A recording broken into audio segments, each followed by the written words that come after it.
ছেলে হওয়া এত সহজ না, অনেক কিছু ঘুরে আমাদের মাথায়। সব তো তোমার বইলা বোঝানো যাবে না, তারপরও কিছু বলি শোনো। আমরা ছেলেরা বউর সামনে মার সাথে ভালো করে কথা বললে মারা চলে থাকা সন্তান, আবার মার সামনে বউর সাথে ভালো করে কথা বললে বউর গোলাম। নিজের ছেলে মেয়েদের যদি মারি আমাদের দয়া মায়া নাই, আর ওই ছেলে মেয়েদের যদি কিছু না বলি আশকারা দিতেছি।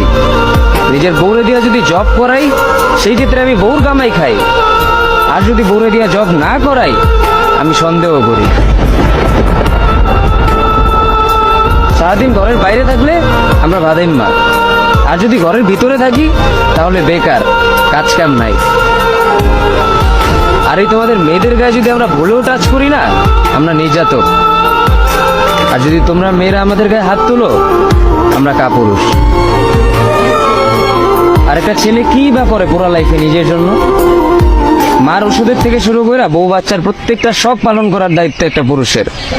কিন্তু কি লাভ এত কিছু কইরা? দিন শেষে একটা ভুল করলেই সবাই ভুলা যায় যে কে কি করছে তার জন্য।